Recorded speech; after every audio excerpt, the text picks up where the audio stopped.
Olá, aquele abraço. Estamos iniciando a primeira edição do nosso TVI News, aqui pela TVI canal 24.2 da operadora Ultra para o sul da Bahia. Tivemos alguns problemas técnicos aí na operadora, né? Então você de Ilhéus, você de Itabuna, você ficou alguns dias aí com problemas aí na recepção. Quando acontecer, você pode ligar aí para a operadora, fazer sua reclamação, tá bom? Fique à vontade. Eu quero agradecer também quem nos assiste pelo YouTube, TVI Oficial, o nosso canal no YouTube. Inscreva-se lá, ative o sininho. Muito obrigado pelo carinho. Nós também estamos ao vivo pelo tviplay.com.br. Lá você vai encontrar o stream da TVI com conteúdos inéditos que você não vai ver em outro local, nem aqui na programação. Você só vai ver lá, tá bom? Então acessa hoje mesmo tviplay.com.br, tem a seção stream lá, você pode acessar. E gratuitamente também nós estamos atualizando você minuto a minuto de tudo que acontece na sua cidade, na Bahia, no Brasil e no mundo, através do maior portal de notícias do Norte e Nordeste do Brasil, o portal à Tarde, tá bom? Então entra lá, acessa e fica por dentro de tudo. Muito obrigado pelo carinho da sua audiência, tá bom? Eu quero mandar um abraço ao Antônio Matos, falar em à tarde, não, eu lembrei do Antônio Matos, grande figura, trabalhou no Jornal à Tarde muitos anos, na TV Aratu, está lá nos assistindo em Salvador. Um abraço, Matos, obrigado pelo carinho da sua audiência. Eu quero aproveitar também e mandar um abraço aqui para o Dindo que trabalha aí na maternidade da mãe pobre, né? E assiste muito a gente aí. Muito obrigado, Dindo, pelo carinho da sua audiência, viu? Forte abraço para você, obrigado pela sua audiência. Jailton, né? Abraço para o Jailton no bairro Pedro Jerônimo, também assistindo a gente, acompanhando a gente. Muito obrigado, Jailton.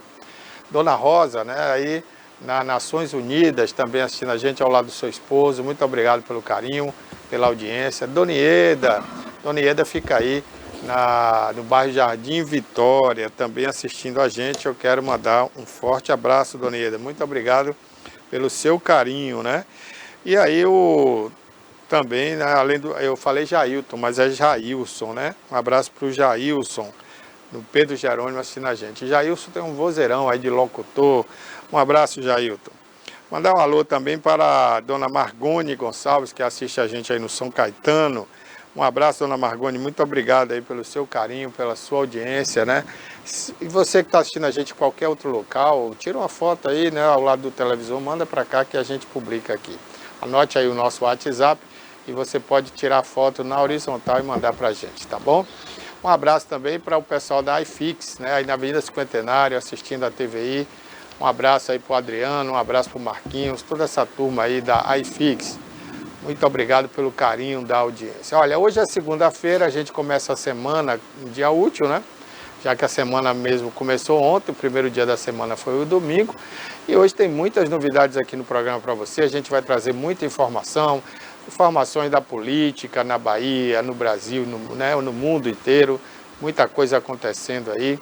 Vamos falar aí sobre o que está acontecendo em Brasília, a viagem do presidente Lula mais uma vez para a Europa.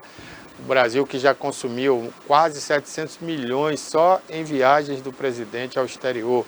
Vamos comentar isso aqui, muito mais assuntos para você, tá bom?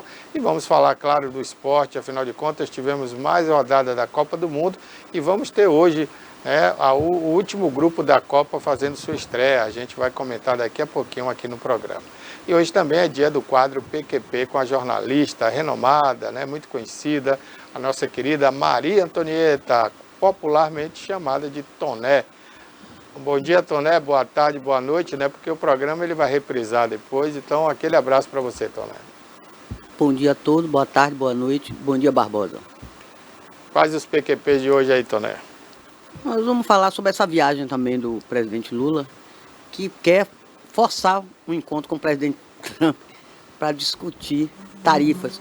Um encontro do G7 não vai ter tempo, a não ser para rolar aquela química. Vamos falar também sobre problemas em Ilhéus. Ilhéus está na cola, o Ministério Público está na cola da Prefeitura de Ilhéus. Teve aquele problema na merenda escolar e agora descobriu-se uma irregularidade nas contas. E aí abriram uma sindicância administrativa para ver o que é que está havendo. Está faltando dinheiro, estão pegando dinheiro, ninguém sabe. Tá um negócio meio nebuloso. Vamos falar sobre Itapedro e o trânsito. De novo, todo ano é isso.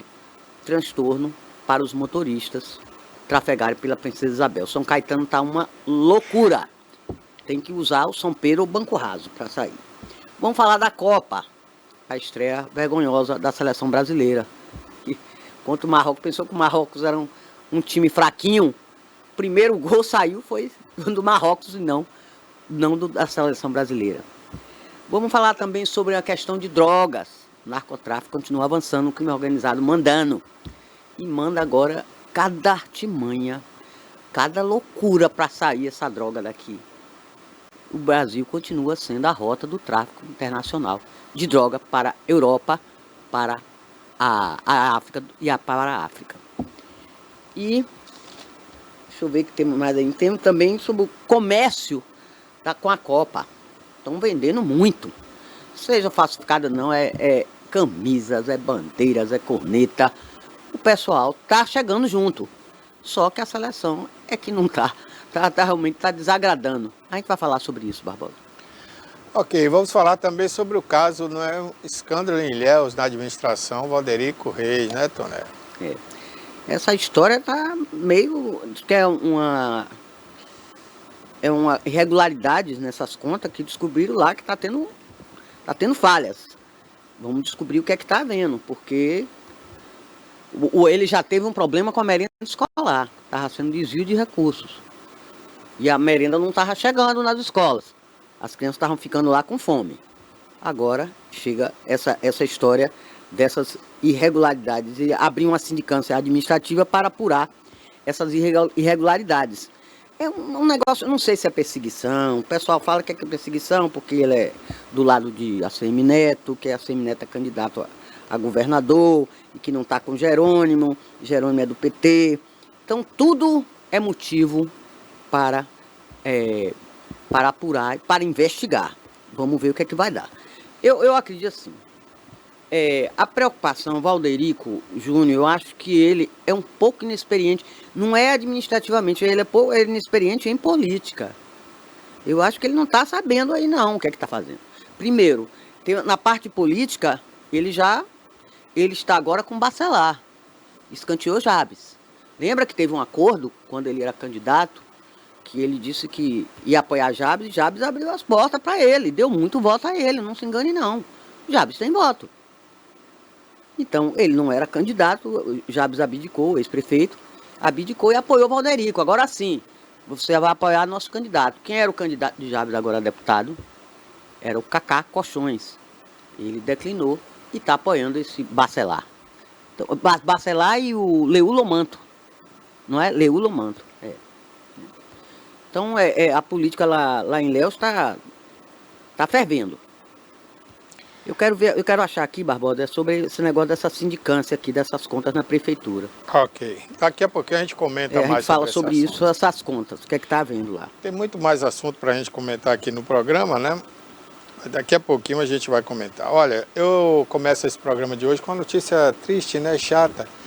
É que no Brasil, já há algum tempo, né, se adotaram, os amantes do esporte, né, adotaram mais uma modalidade, que é o bungee jump, né, aquele esporte que a pessoa prende os pés num grande elástico e se joga de um local alto, para ficar ali balançando, né, aquela sensação de liberdade, entre aspas, né, você está preso ali pelos pés com um grande elástico. Só que nesse final de semana aí aconteceu uma tragédia lá no interior de São Paulo, onde uma jovem, né, acabou sendo arremessada. Eu nunca vi essa modalidade, eu já vi aquela que a pessoa está com os pés atados e ele sobe ali, seja numa ponte ou em alguma plataforma, né, e se atira. Mas eu nunca vi alguém carregar uma pessoa e jogar. Aliás, para não dizer que nunca vi, eu vi na história que os incas, muito antigamente, né, uma outra civilização chamada Incas, eles faziam isso como um sacrifício humano para um deus que eles adoravam. Pegavam uma pessoa, né, palmeando assim, e jogavam ela em um abismo, né? E geralmente abaixo desse abismo era uma fogueira, onde essa pessoa caía e queimava, tipo uma lava, né? Então eu nunca tinha visto isso como esporte. Aí de repente eu vejo a cena gravada por uma quinta pessoa, porque tinham 3 carregando a moça, né? Tinha a própria moça que estava ali, 4, e uma quinta pessoa que estava filmando. E, pasmem, a moça que ia ser arremessada não detectou que estava sem o elástico. Porque corda não pode ser só a corda. Se fosse só a corda, ela também ia morrer. Porque a corda não aguenta uma tensão muito forte e ia até fraturar os ossos da perna dela quando ela fosse arremessada. Então não viu o elástico ali. Ela também não cobrou isso do pessoal. Cadê o elástico aqui para amarrar, né? Vocês vão me jogar sem o elástico? Não, ela não falou nada. Talvez pela emoção. Aí os dois que estavam carregando a moça não tiveram a sensibilidade de olhar se ela estava bem presa ou não, porque ainda que ela tivesse com elástico, tinha que se ver se estava bem preso, se ia aguentar o arremesso, né, o peso do corpo dela, e aquele elástico não ia se soltar. Mas nem assim olharam, simplesmente arremessaram a moça como se estivesse arremessando um pedaço de madeira, qualquer coisa lá no abismo, 40 metros abaixo. Gente, Queda livre. um absurdo um negócio desse, né, Toné? Um absurdo, olha. Foi uma negligência, não é, Barbosa? Eu Foi acho falha humana. Eu acho que mais que uma falha, Toné, é um crime, porque você não pode... Eles vão ser indiciados como criminosos. Pois é, os 3 funcionários, inclusive, funcionários eu não digo funcionário de quê? Porque, na verdade, eles ganhavam avulso ali. Ali é uma coisa clandestina. Clandestina. Segundo informações, cada um recebia R$200 para arremessar a pessoa. Chama-se rope jump. É uma modalidade nova aí desses esportes de alto risco. Os E 3 muita gente funcionários... ela tinha apenas 20 anos. Os 3 funcionários, Toné, foram presos após a morte dessa jovem, durante esse salto, né? Quer dizer, não é salto, é um arremesso, é isso que eu estou falando. O bump jump, ele é praticado justamente por um salto. Mas no caso dessa moça, ela não saltou, ela foi arremessada. É totalmente diferente. Foi em Limeira, né? No interior de São Paulo, né? Pois esse pessoal é de Cordópolis, São Paulo, né? Afirmaram não se lembrar de que era a responsabilidade, de quem é que tinha a responsabilidade ali de amarrar. Mas quer dizer, não importa, eles estão procurando um culpado, mas quem arremessou não tinha que olhar também se a pessoa estava presa, né? Por uma corda ou por um elástico, o que fosse. Enfim, Maria Eduarda Rodrigues tinha 21 anos, morreu na manhã de sábado, depois de ser arremessada 40 metros abaixo.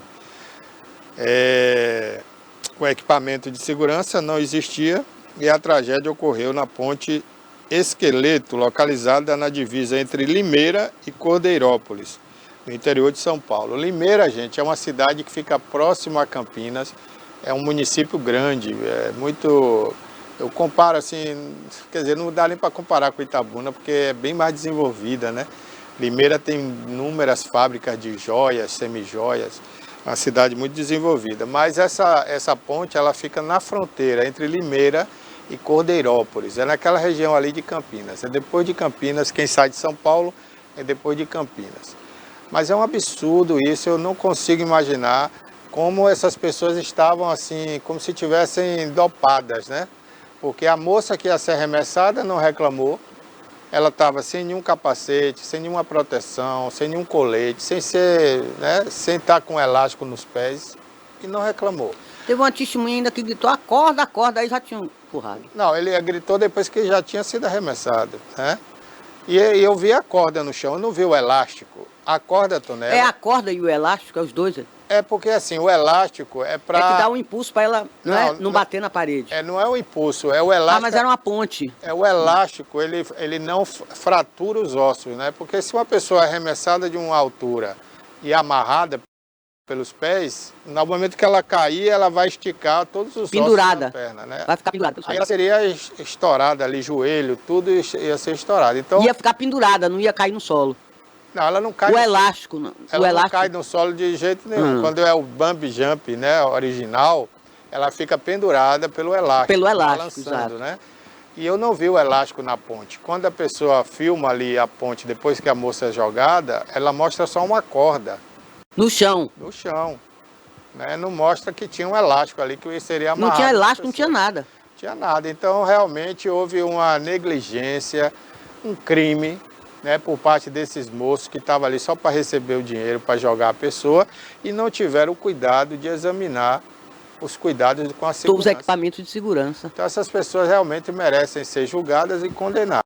Eu não vejo possibilidade de absolvição no julgamento para esses caras que foram, além da negligência, foram criminosos, né? Porque E além disso, Barbosa, ela estava com uma câmera filmando. Então um deles se preocupou, desceu para pegar essa câmera, disse que sumiu. Eles fugiram pelo mato, mas aí a polícia conseguiu pegar. Ele estava preocupado com as imagens. Com as imagens, exatamente, que ela estava filmando. Mas a pior imagem foi feita por quem estava na ponte com eles, né? Tanto é que a gente viu através dessa imagem a queda dela, caiu o momento lá, que ela foi arremessada. Queda livre, 40 metros. Sem nada, empurraram ela. 40 metros, gente, é como um prédio de 11 andares. É você pegar uma pessoa de cima de um prédio de 11 andares e jogar embaixo. Lá embaixo tinha o quê? Se era uma ponte, tinha rocha, era? Ela caiu na rocha, como foi? Não lembro. Olha, eu não vi, Toné, eu não vi o que é que tinha lá embaixo. Porque se era uma ponte, não tinha água não, lá embaixo? Mas ali foi uma ponte feita para passar... Desativada, né? Ali foi para passar alguma ferrovia e depois acabou não usando, está lá desativada. Eu acredito que não tinha água lá embaixo. Não tinha água. Não. A Maria Eduarda, né, como eu disse, 21 anos, morreu então na manhã de sábado com esse assassinato, né? Isso aí é um assassinato. Os envolvidos são Luiz Felipe Feliciano Engroff, um dos presos, né, que no depoimento à polícia disse que cobrava R$180 por cada pessoa que ele arremessava ali. Ele também afirmou que a equipe não seguia uma divisão fixa de funções durante os saltos. Outra pessoa presa, o Maicon Fernandes Sintra, afirmou que participava do processo de checagem dos equipamentos. Olha, esse é o responsável, esse é o maior responsável, esse tem que ser a pena maior para ele, viu? Porém, ele disse, ao ser perguntado se a corda estava, né, com a pessoa, o que aconteceu, ao ser perguntado, né, ele disse que não se recorda de ter feito a conferência no caso dessa moça. Também disse que não se lembrava. Então é uma coisa assim que parece paranormal, né, gente? É uma coisa que, sinceramente, não tem explicação. Não tem explicação. 4 pessoas ao redor de uma moça e ninguém viu que ela estava sem o elástico. Eu não vou nem falar corda, porque se fosse corda ia assassinar ela também, porque a corda ia tensionar ela e ia arrebentar. Ela não ia ficar, porque o elástico ela ia... ela ia balançar lá, ia ficar... A corda era queda livre também, ela ia jogar e já foi. Também, ou então, se fosse menor a corda, né, para ela não bater no chão, ela ficar pendurada. Ia estourar todos os ossos da perna dela, até a bacia, né? E ela iria falecer também, ela não ia suportar de tanta dor. Então, porque uma das primeiras pessoas que atendeu ela foi uma enfermeira. Quando chegou no local, ela ainda tinha sinais vitais muito baixos, muito pequenos, mínimos. Ainda conseguiu, parece, balbuciar algumas palavras. Depois perdeu, já foi. Ele foi a óbito, né? É uma pena, 20 anos é triste. Quer dizer, ela sabia também dos riscos, né? Poxa, a gente não vai condenar para lá para ir para morrer, não. Foi para lá para uma aventura. Ela gostava, era um tipo de esporte que ela gostava. Eu não sei se foi a primeira vez ou seja, foi a primeira vez. É a primeira vez? Foi a primeira vez. Ela disse que era o sonho dela. Ela gravou um vídeo na rede social dela antes dela ir para o local, né? Antes dela se dirigir ao local. Mas isso não justifica nada, né, Tony? Não justifica. Foi uma negligência, foi muito feio. Foi uma falha humana. Porque foi técnica, foi humana. Se aquelas pessoas não estivessem trabalhando ali, né, com isso, né, mesmo clandestinos, digamos que fossem amigos, que fossem fazer aquela brincadeira, entre aspas, né? Que isso não é brincadeira, mas ainda assim, vamos supor que fossem amigos dela. Porque diz que é uma empresa, né? Vamos fazer um favor, vamos jogar ela. Mas não, foram pessoas que, segundo o relato, são pessoas que trabalham com isso. Trabalham para essa empresa clandestina. Recebendo R$180 de cada arremesso desse. Então, e crianças também, Barbosa, já participaram, não só adultos. Crianças já tinham participado. E antes dela pular, crianças já tinham sido arremessadas, mas com um treinador. Com uma pessoa adulta do lado. Exatamente. Eu vi até um vídeo de uma mãe levando uma criança no colo num salto. Isso é uma loucura, é responsabilidade, eu acho. Só que aí é o seguinte, essa mãe, ela não foi arremessada como a moça, é isso que eu estou dizendo. Eu nunca vi alguém arremessar outra assim, como se fosse um pedaço de madeira. Eu vejo as pessoas pulando, se jogando. Corre assim um pouquinho na pista e se joga. Mas esse caso aí, 2 pessoas... Ela foi arremessada, assim, que aparece bem nitidamente, duas pessoas... Eu até, Toné, quando eu vi o vídeo a primeira vez, eu achei que era fake, eu achei que era alguma coisa de inteligência artificial. Eu falei, olha, não é possível que alguém vá pegar uma pessoa e arremessar num abismo sem olhar se está seguro ou não. Ou então queria matar mesmo, né? Porque não é possível. Você tem todo momento ali antes, preparatório. Ainda, inclusive, Toné, tem lugares que a pessoa faz esse esporte, que antes dela se jogar, tem um ensaio. Né? Ela faz um ensaio ali várias vezes, vai e volta. Um treino, né? O treinador olha ali a corda para ver se está presa Tudo no ok, elástico direitinho, entendeu? Testa o elástico para ver se ele não está ali fraco em algum local. E assim eu nunca vi alguém pegar uma pessoa e jogar.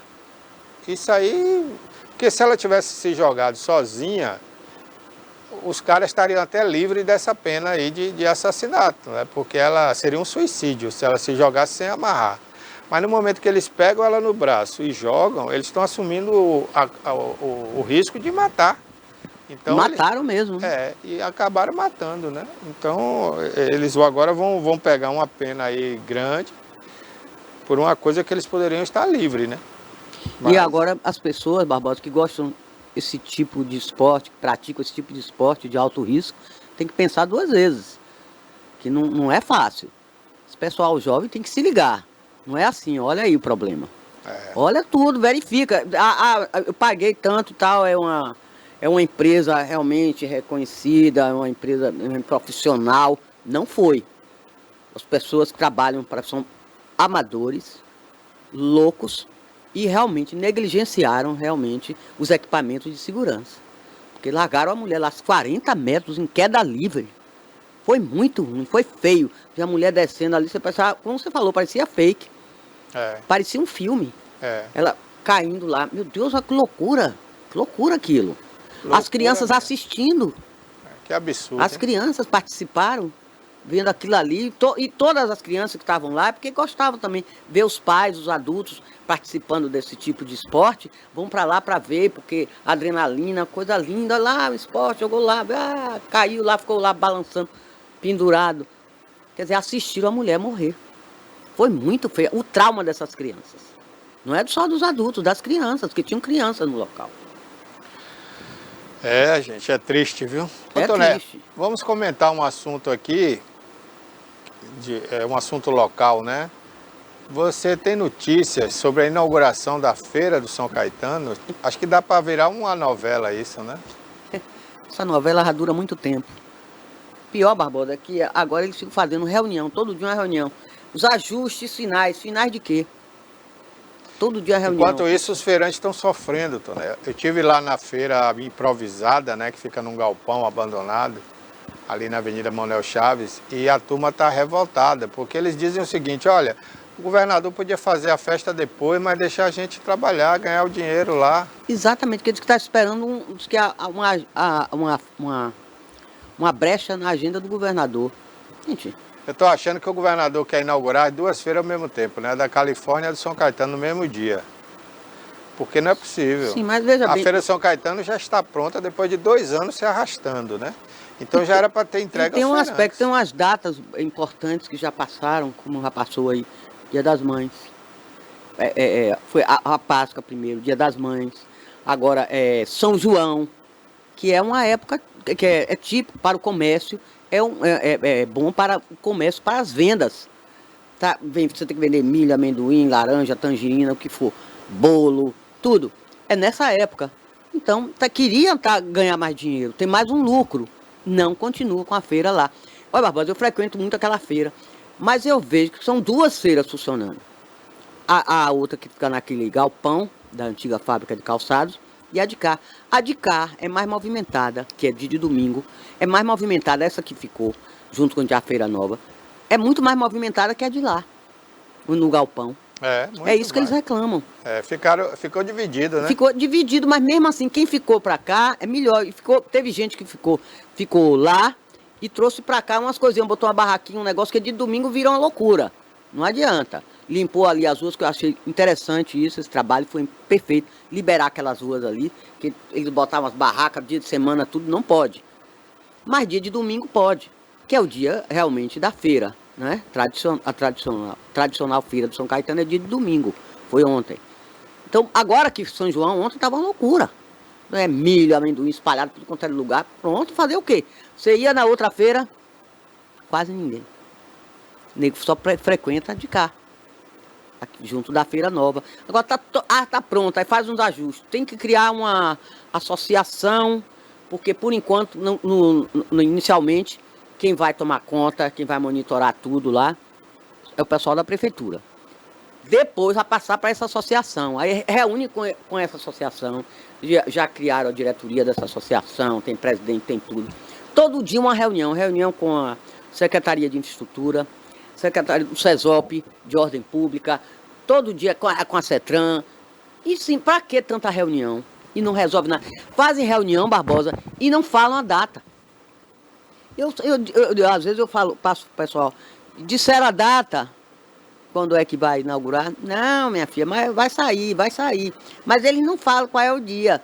Agora eu acho que só no dia da cidade, ou então perto da... Quer que eu fale? Perto das eleições. Mas eu acho que o governador vai vir aí agora para o Itapedro, né? Vai vir fazer campanha, vai vir dançar no palco aí com o prefeito. Então pode ser nesse dia, né? Não, a conversa que rola na feira de que vai ser no dia da cidade. Lá para os festejos no mês das festividades do dia da cidade, 28 de julho. Porque o governador, no próximo mês. É porque o governador também não tem outra obra aqui para ele entregar nessa data, né? A rodovia Ilhéus Itabuna está pronta, mas as pontes não estão. Faltam ainda 2 pontes serem entregues. Então não dá para ele inaugurar no dia da cidade. O que mais? E também não é uma obra de Itabuna, né? É uma obra mais de Ilhéus, aquela rodovia, porque a rodovia inteira está dentro do município de Ilhéus, né? A Rua do Prado dá para inaugurar, porque... A Rua do Prado é aqui no bairro da Conceição? Que vai dali até a nova rodovia, né? Tá pronta. Aqui no trecho que é Vila Zara para lá? Mas o trecho ali do bairro da Conceição ainda estão fazendo. Então também não vai dar tempo, eu acredito, para o dia da cidade. Estão fazendo lá a toque de caixa, estão trabalhando. Estão botando meio fio de granito, gente. Tomara que aquilo ali seja conservado, porque o granito é caríssimo, o metro quadrado do granito, viu? E é uma pedra larga, né? Porque é uma pedra inteira. Mas esse granito vai ser colocado na área urbana? Está sendo colocado em toda a beira-rio, né, de Itabuna, está sendo colocado ali. Granito.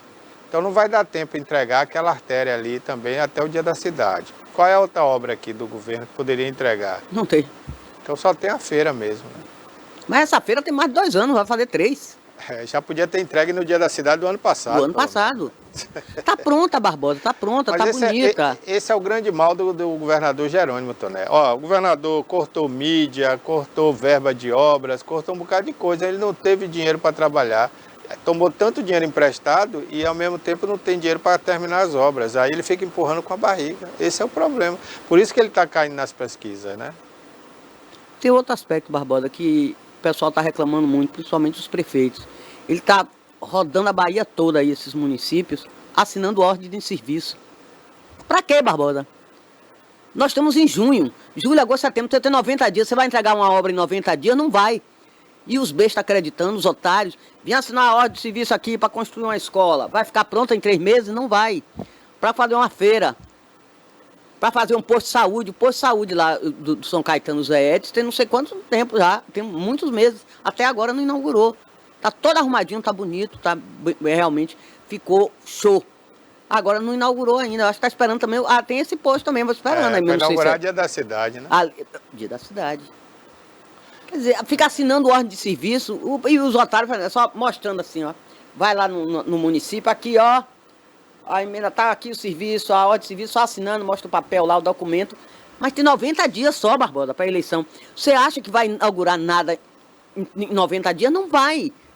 E os otários acreditando, mas tem prefeito que já está acordando. Não vai dar certo, não. Não quero não. Vem aqui, é só assinar ordem de serviço para obras que não vai terminar. E pior ainda, se perder, aí é que não vai inaugurar nada, vai começar a obra. A obra lá de Ilhéus, a duplicação da Zona Sul, ficou 2 anos, aliás, 3 anos e meio esperando, né? Porque quando o Rui Costa era governador, começou aquela obra. Rui Costa saiu, o Jerônimo não deu continuidade. Aí agora, a véspera da eleição, vai lá dizer que vai fazer a obra, bota 2 máquinas lá trabalhando.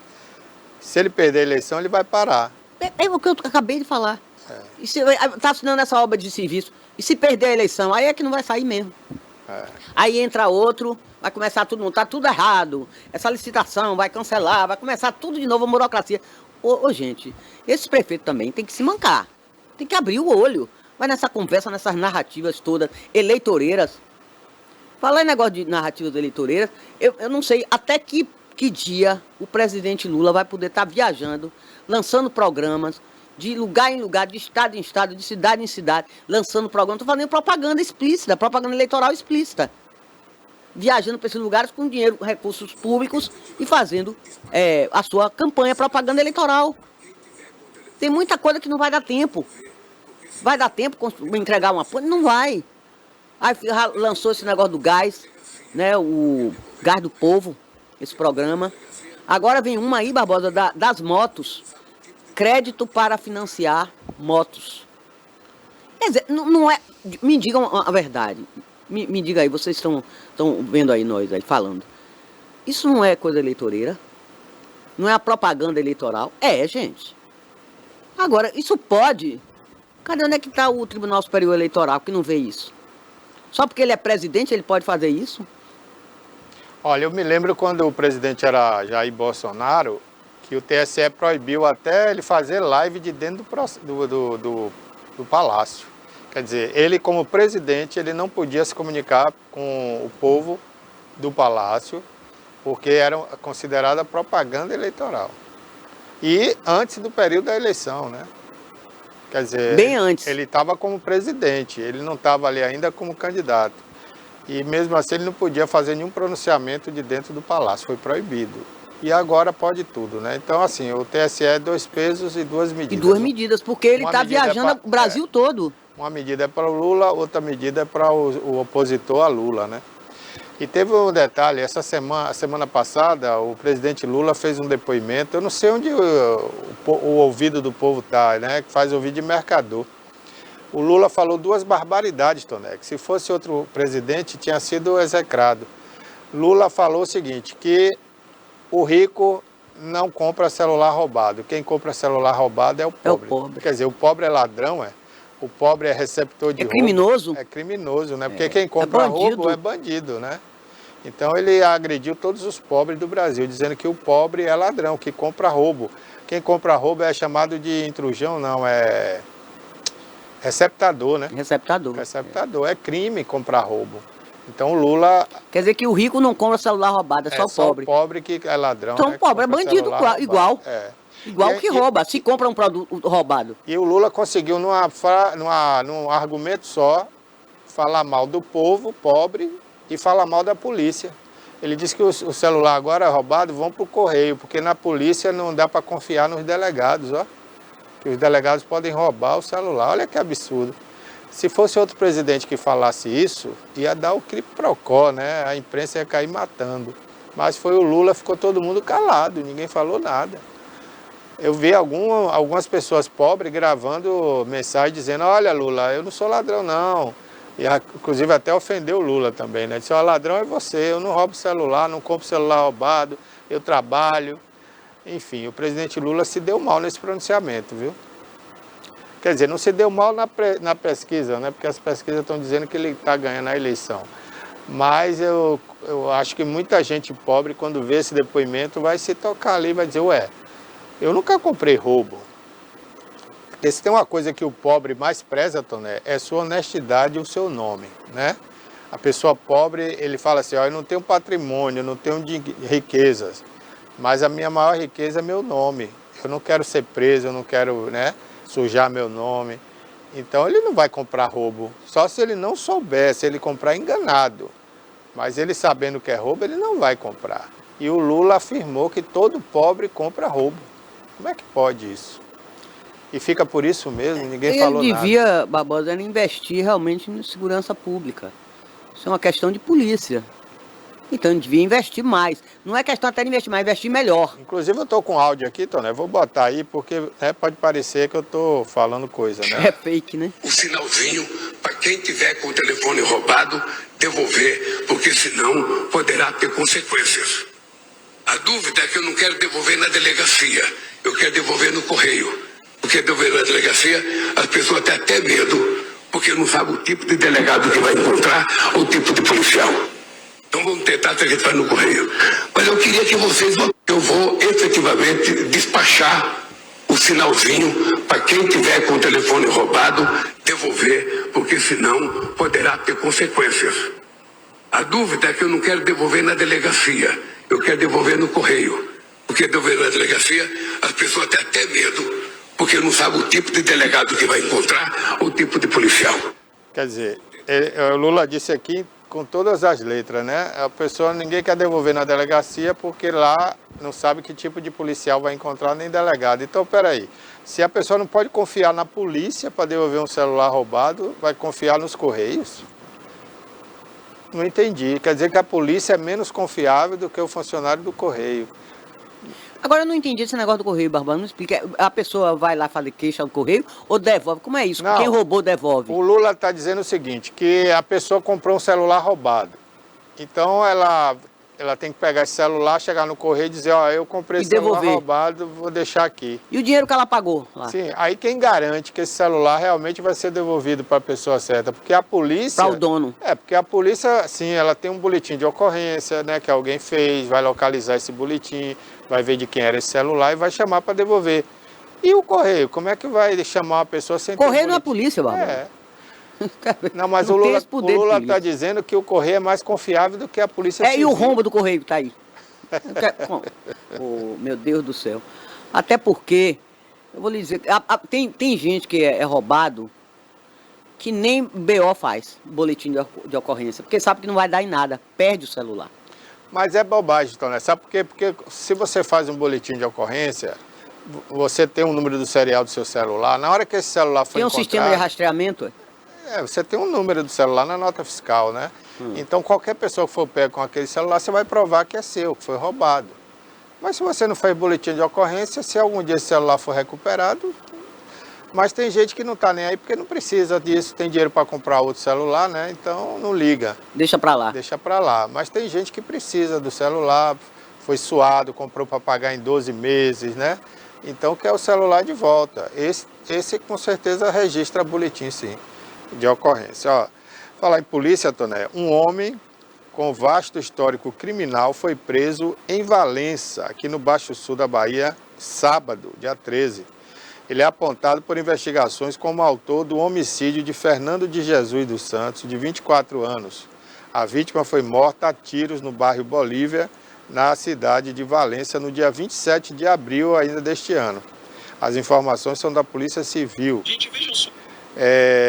Policiais do GAT, Costa do Dendê e do Corpim de Valença foram recebidos a tiros pelo suspeito durante o cumprimento da ordem judicial. Houve confronto e o investigado, que não teve identidade revelada e tem 23 anos, foi atingido pelos disparos. Foi socorrido para um hospital, onde permanece custodiado pela Polícia Civil, recebendo atendimento médico em estado estável. O homem também possui antecedentes criminais, incluindo o registro por tráfico de drogas e também por outro assassinato ocorrido no ano de 22 na cidade de Tancredo Neves. Então ele está recebendo um atendimento médico, está algemado na cama, né, no leito, esperando ter alta para ser encaminhado ao presídio ali das proximidades de Valença.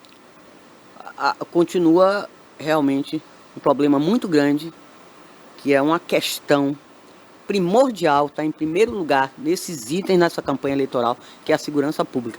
E na Bahia nós estamos num ranking muito ruim, porque Jiquié continua sendo a primeira cidade do país que está em termos de violência. Um município como Jiquié, aqui pertinho de nós, no sudoeste. Jiquié está muito violento mesmo. Muito. Passou Ilhéus, passou Teixeira de Freitas, passou Anápolis, passou Conquista, passou Itabuna. Aí fica difícil você realmente morar numa cidade como Jiquié, que antes era um município tranquilo. Fazia uma chamada Cidade Sol, fazia um São João muito bonito. Eu acho que esse ano nem vai fazer. O prefeito de lá é o quê? Zé Cocá, né? Ele é candidato a vice na chapa de Neto, Jerônimo. Né? De Neto. Ah, tá de Neto, de perdão. Neto. De Neto. ACM Neto, Zé Cocá. Olha, quem está passando aí pelo São Caetano, gente, o trânsito está tumultuado, né? Eu não vou mostrar as imagens, porque a gente está com problema aqui de internet, né? Então não dá para mostrar as imagens, mas o trânsito está muito tumultuado. Desde as 8 horas da manhã de hoje, a Avenida Princesa Isabel foi interditada para colocar ali decoração da festa do Itapedro. Então, se você vai se dirigir ao São Caetano, não só hoje, né? Porque hoje o pior já passou.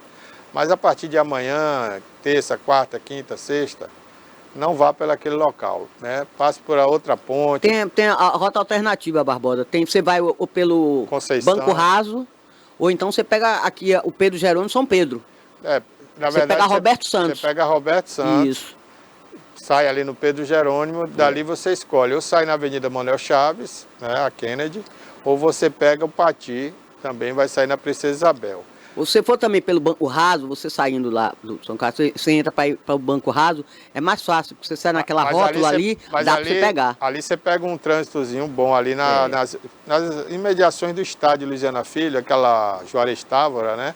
Ali o semáforo é muito lento, então é muito rápido para seguir e muito lento para parar. Então na parada ele faz uma parada lenta e dá uma fila de carro ali do BNH, né, até a Manuel Chaves. Que é aquele gargalo ali, meu amigo, ali que você sai da Manuel Chaves, você entra na Princesa Isabel, passa em frente àquele mercado, ali não vá. Não entre ali, que tem o Trade Center, não vá por ali, porque ali você não chega nunca. Para a ponte do São Caetano você não chega nunca. Olha, gente, o fenômeno El Niño está de volta, infelizmente, né? Cientistas e administração nacional para oceanos e atmosfera, principal agência climática dos Estados Unidos, confirmaram na última sexta-feira o retorno do El Niño, um fenômeno que já está ativo no Oceano Pacífico e pode ganhar força nos próximos meses, aumentando o risco de eventos climáticos extremos, viu, gente? Aqui no Brasil, você lembra daquela enchente do Rio Grande do Sul, em Porto Alegre, né? Há poucos anos ali, acho que não me engano foi há 2 anos, né, Toné? 2 ou 3 anos. E está sujeito a ter uma nova cheia daquela em Porto Alegre, né? O Serviço de Meteorologia... Acho que ele vem com mais força, né? Está alertando que podemos ter ali vendavais, ventos fortes, aqueles eventos de tornado, né? Quer dizer, tornado não chega aqui no Brasil, mas a gente tem aquele redemoinho ali que forma, o ciclone, né? É o ciclone de baixa pressão que acaba levando ali até animais. Então tem que ter cuidado. O pessoal do sul do Brasil, até Santa Catarina, corre risco. Mas o Nordeste vai ter também problema até de seca também, né? O Nordeste vai viver aquele ciclo da seca, que a gente já está acostumado, né? Infelizmente, isso já é Mas pode piorar, Barbosa. Vamos ter um momento mais severo, como tivemos há 20 anos atrás, vai voltar a ter, segundo os estudiosos aí. Eu espero que não, né? Mas a gente aqui no litoral da Bahia, a gente sofre menos. Primeiro porque a Bahia nunca foi Nordeste, viu, Toné?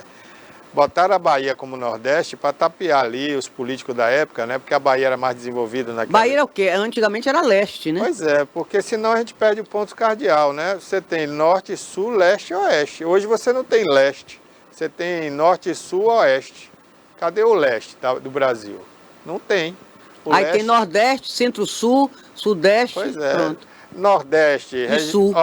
Nordeste, Noroeste, Sudeste não conta como ponto cardeal. O ponto cardeal é norte, sul, leste e oeste. Os outros são intermediários. Então o Brasil, ele perdeu o leste. A Bahia foi colocada no momento político no Nordeste para dar mais densidade ao Nordeste, que era uma região menor. E a Bahia, só a Bahia engole todo o Nordeste, né? Então cresceu o Nordeste para ter mais verba para o Nordeste. O governo federal olhar mais para o Nordeste, só que isso não adiantou. Governo nenhum que passou por lá, desde a ditadura até hoje, olhou para o Nordeste. Essa é a realidade. Eles ficam dando migalhas aqui ao Nordeste, fazendo uma obra aqui, outra ali, mas os olhos e as atenções de todos os governantes é para São Paulo e para o Sudeste do Brasil. Sudeste e Sul. Então, acho que a Bahia tinha que voltar a ser leste. Então, Espírito Santo é o quê, Barbosa? Desculpa aí. Espírito Santo é Sudeste. Está ali colado no Rio de Janeiro. No Rio de Janeiro. Eu acho que a Bahia tinha que voltar a ser leste, até porque ela não... E Minas? Minas é o quê? A Bahia não sofre as mesmas influências, Toné, que o Nordeste sofre. Como você falou aí, a seca castiga ali, apenas um pedacinho do norte da Bahia. É um pedaço muito pequeno, que fica próximo ali a Pernambuco e ao Piauí. Mas o agreste nordestino é lá Pernambuco para lá, Piauí. É um pedaço pequeno. Comparado ao tamanho da Bahia, a Bahia é riquíssima, gente. O oeste da Bahia é um dos lugares mais ricos do Brasil, hoje com a soja. Agora mesmo nós tivemos a Bahia Farm Show. Gente, movimentou bilhões de reais. Uma feira que acontece em Luiz Eduardo Magalhães, uma cidade O Oeste, né? Oeste. Teoricamente, uma cidade menor que Itabuna, né? Mas hoje na economia é muito maior do que Itabuna. Superou aí grandes eventos do Brasil inteiro, a Farm Show em Luiz Eduardo Magalhães e Barreiras. Então, aquela região é riquíssima, não só financeiramente falando, mas no seu solo. Lá é plantado soja, feijão, algodão, milho. É uma região maravilhosa. Os gaúchos que fundaram aquela cidade, né? Eles saíram do Rio Grande do Sul e vieram para a Bahia para fundar a cidade de Barreiras. E hoje até cacau está sendo plantado em grande escala no município de Barreiras. Mas é através de irrigação, né? Pois é. Então, o único pedacinho da Bahia que tem problemas com a estiagem, com a seca, é uma região muito próxima ali a Paulo Afonso, a Juazeiro, né? Porque Juazeiro em si não é atingida. Juazeiro tem o Rio São Francisco, que é uma maravilha, né? Que abastece ali não só Juazeiro e Petrolina, mas todo o Nordeste aqui do Brasil. Já fica na divisa de Pernambuco, né? Agora com a transposição que foi feita, né? Então o Rio São Francisco não é só um privilégio de poucas cidades, hoje é de uma região inteira. Então essa seca, Toné, ela são poucos municípios ali do sertão, na região depois de Feira de Santana, entre Alagoinhas, Riachão do Jacuípe, aquela região ali, né? É chamada de sertão. Se você pegar o mapa... Ali é considerado Nordeste da Bahia. Se você pegar o mapa da Bahia e separar essa região que a gente tem como seca, é uma região muito pequena, muito pequena. Então a Bahia não é muito atingida e afetada pelas secas no Nordeste, né? A Bahia é muito bem servida de rios, nós temos muitos rios aqui. E, como eu disse, né, o São Francisco, inclusive, é o principal que passa aqui entre a Bahia e Pernambuco, abastece a barragem de Sobradinho, né? Depois deságua lá em Alagoas, mas o São Francisco já vem lá de Minas, né? O rio Nasceu na Minas. Serra da Canastra, a gente aprende na escola, viu, gente? Nasceu na Serra da Canastra, em Minas, nasce lá, né? Mas se você for olhar as cidades grandes que ele beneficia mais cidade grande da Bahia do que de Minas, né? Do que de Minas. Porque em Minas ele nasce numa região não muito habitada e quando ele começa a passar nas cidades, ele já sai aqui na Bahia. Então se você pegar o mapa aí, você vai ver o que eu estou dizendo. Então a Bahia, ela não tem quase nada a ver com o Nordeste. É tanto que a gente não fala igual o pessoal de Pernambuco, a gente não fala igual o pessoal de Alagoas, a gente não tem sotaque igual o sergipano, embora é muito pertinho Até ali. porque a gente tem um litoral também imenso, né? O litoral uma faixa litorânea muito grande, né? Imensa, muito extensa. Né? E a Bahia, gente, cabe países aqui. Se você pegar países da Europa, você bota dentro da Bahia e ainda sobra espaço.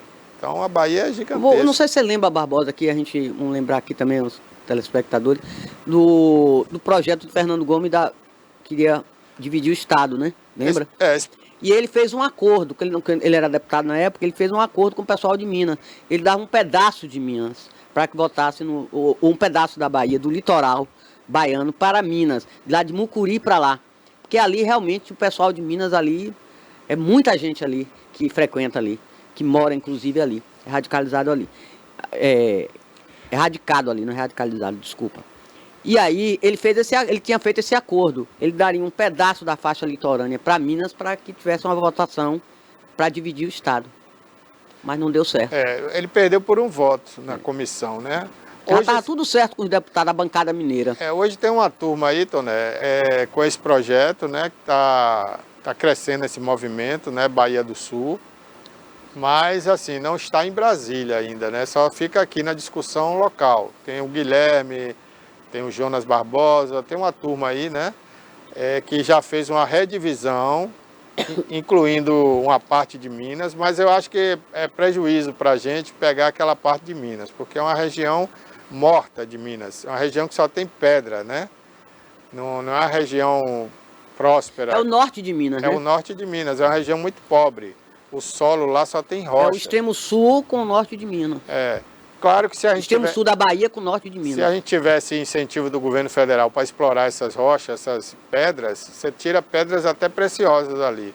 Mas não sei se é o caso da Bahia, né? Não sei se a Bahia tem vocação para isso. A gente tem já a Chapada Diamantina e a gente tem ali Correntina, né? Tem aquela outra cidade. Conheci Correntina. Bonito. A cidade onde está a usina eólica, como é o nome da cidade? É onde sai a ferrovia, né? Que vem parar em Ilhéus. É uma cidade que produz ali, o município produz alumínio, tem urânio. Caetité? Caetité. É uma região que tem urânio, alumínio e é exportado esse material para vários países. Minerais preciosos. Então, é assim, é um projeto viável. Mas na hora que isso for colocado em Brasília, aí entra o drama de novo, né? Aí entra artista, entra todo mundo chorando. Ah, não vamos dividir a Bahia, não vamos dividir a Bahia. Como o Antônio Carlos fez, na época era o governador, era brigado com Fernando Gomes. Aí fez aquela campanha, não se pode dividir a Bahia, dividir Betânia, dividir Gal, dividir Caetano, foi uma confusão. E realmente jogou a mídia toda em cima, jogou os baianos todos contra essa divisão. E naquele tempo, Barbosa, ainda era melhor para nós, porque naquele tempo nós éramos ricos. Nós tínhamos o cacau que estava lá em cima. Era o principal produto de exportação do Brasil, era o cacau. Agora a gente não tem mais isso, a gente não tem nenhuma moeda de troca. Eu acho difícil dividir agora. Foi por pouco que realmente que Fernando Gomes ia conseguir, era deputado na época, né? Deputado constituinte. Que Deus o tenha. É isso aí. Bom, vamos falar aqui, né, de outra notícia aqui, que é destaque hoje. Lula chega na França para participar da cúpula do G7. Ele e a primeira-dama, Janja da Silva. E ela vai fazer o que lá, meu Deus do céu? Ah, Toné, passear, né, Toné? Ainda mais na França, comprar perfume francês, comprar amiga de Macron, roupa né? de marca, grife, né? Famosa lá. A queridinha de Macron, né? Que é isso, Barbosa, segura. Ela foi até pivô de uma discussão da mulher de Macron. Você lembra, A mulher de Macron também é muito feia. Quer dizer, troca uma pela outra, agora, ninguém quer. Pasmem nós, brasileiros. Sabe quanto o governo federal já gastou nessas viagens aí, a Europa, a Ásia, tudo que é lugar? Durante o período todo ou é só agora em 2026? Não, período todo. Período todo? 4 anos. Quase 700 milhões de reais. Isso nos valores declarados, porque tem os valores dos cartões corporativos que Lula deu sigilo de 100 desculpa, anos. é sob sigilo. Os gastos do presidente lá fora e Janja está sob sigilo. Não pode ser divulgado. Gostou? O único dado... se isso não é ditadura, não sei o que é, não. Mas Bolsonaro também deu 100 anos de sigilo, não foi para outra coisa. Não sei se... Está faltando transparência, gente. Lula prometeu que não ia ter esse negócio de 100 anos de sigilo. E está fazendo 100 anos de sigilo aí para tudo.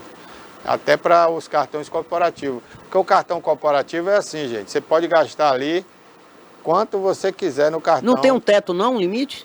Não, até 30 mil ele não precisa dizer o que foi que fez com aquele dinheiro. Até 30 mil. No que ele gastou, não precisa declarar. Por mês. Não precisa declarar. Não, 30 mil ele pode gastar por mês, fazer o que ele quiser. Agora, passou de 30 mil, ele pode gastar também, até milhões. Só que ele vai ter que declarar. Aí o Lula botou essa declaração com 100 anos de sigilo, para ninguém saber o que é que está gastando nesses cartões corporativos. Se passar o limite, ele também não vai ter investigado, não vai ser nada. Não. É um cartão de crédito do governo sob sigilo. Federal. Agora está sob sigilo para a gente não saber o que é que eles gastaram. E ele paga? Aí ele tem um, a Janja tem outro, né? E aí usa esse cartão. Ela disse que é para despesa do palácio, esses 30 mil. Outro dia pegaram lá as notas fiscais, né? Só de carne, picanha, foram 16 mil reais, só de picanha, em um mês. No palácio. Só em um mês isso, viu? E o pior, essas viagens, né, que já estão aí próximo dos 700 milhões. Ficam em hotéis de luxo, né? Declarados, viu? Ainda tem uma despesa aí das embaixadas do Brasil, que se descobriu agora que eles estão hospedando artistas famosos aqui do Brasil que não querem pagar hotel lá no exterior. Aí esses artistas vão passear... Ficam nas embaixadas, né? E ficam nas embaixadas às custas do povo brasileiro. O último que descobriram aí foi aquele Pochá, né? Pochá, acho que é Pochá, né? Fábio Pochá. Ficou numa embaixada do Brasil na Europa, às custas do brasileiro. Quer dizer, em vez dele pagar o hotel, não. Para que pagar hotel, né? Fica na embaixada. Aí vai por conta do Ministério da Cultura, né? O presidente que deveria ficar na embaixada, como o Bolsonaro ficava... Isso eu ia falar, Barbosa, que Bolsonaro ficava hospedado na embaixada. Pois é. Aí nas embaixadas. O presidente fica no hotel que custa 100 e tantos mil reais, uma diária. Na suíte, né? Suíte presidencial. E deixa a embaixada para os amigos. E aí tem aluguel de carro, tem sala privativa para reuniões lá no hotel, tudo isso é por fora. Tem segurança, tudo isso é por nossa conta. Pois é. A gente tem que pagar essas despesas todas, milionárias. Quando Tanto é? de Janja como do presidente, né? É, difícil, viu? Olha, um homem morreu durante a gravação de uma série da Disney aqui no Brasil. Um acidente durante as gravações da série Delegacia de Homicídio deixou um homem morto ontem, dia 14. A produção era realizada na Universidade Federal do Rio de Janeiro, na Zona Norte. A vítima foi identificada como Luiz Fernando, de 55 anos. A morte foi confirmada pela Afro Reg Audiovisual, produtora, responsável pela atração desenvolvida em parceria com a Disney. Ele integrava o time de manutenção elétrica da produção, possuía cerca de 20 anos de experiência profissional, hein? Mas quando tem que morrer, né? Não tem jeito.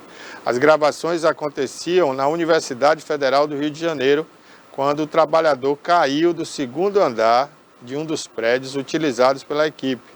Após o acidente, ele foi socorrido pelo Corpo de Bombeiros e levado em estado grave para um hospital municipal.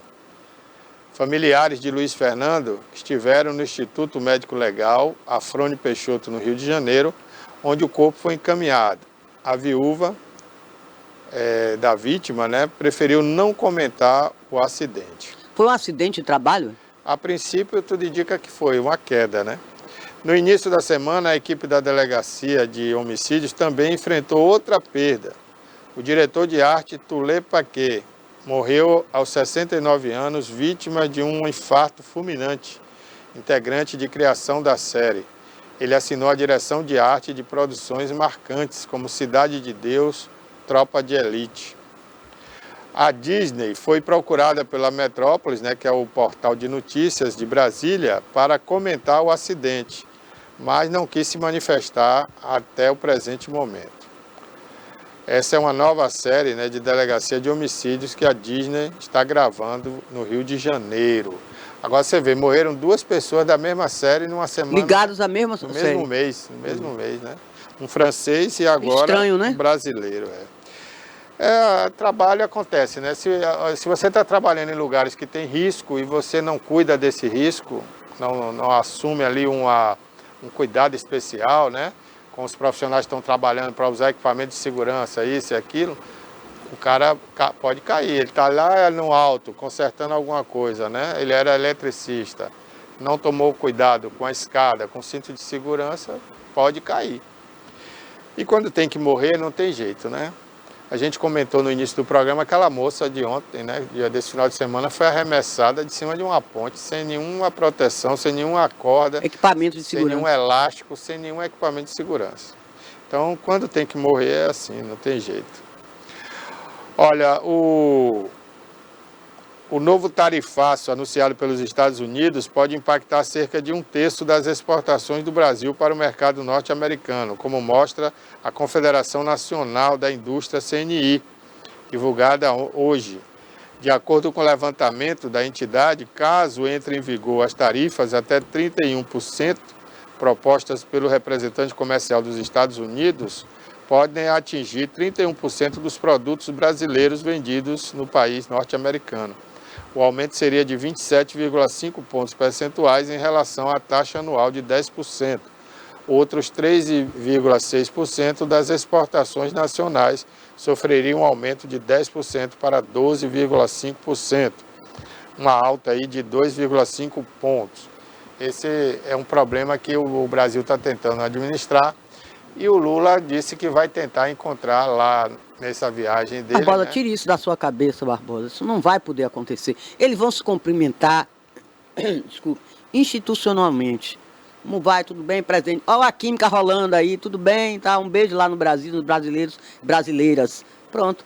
Não vai ter, vai discutir tarifaço. Ele está numa reunião do G7, super importante. Vai parar para discutir tarifaço com Lula.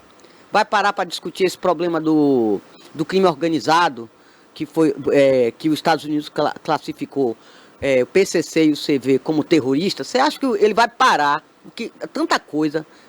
Tem um assunto aí que eu vou abordar já, que é o acordo que chegou com o Irã para acabar a guerra. Então tem até isso na cabeça. Trump vai parar para discutir isso fora da agenda oficial. Com Lula não vai, Barbosa. Não vai. Uma reunião super importante do G7, o G7 quer dizer os países mais ricos do mundo, super poderosos. Olha, as 3 próximas semanas serão cruciais para o reforço da imagem do governador da Bahia, Jerônimo Rodrigues, em seu projeto de reeleição, hein? É o período limite, conforme a legislação eleitoral, para que sejam feitas inaugurações, assinadas ordens de serviço e outras ações que tenderiam a favorecer... Barbosa, desculpe, mas atinge também o presidente da República, atinge todo mundo. Governador, tudo. É lei, né? Ele só vai ter... Até termina quando, Barbosa? 3 semanas. Hein? Segundo a lei, 3 semanas.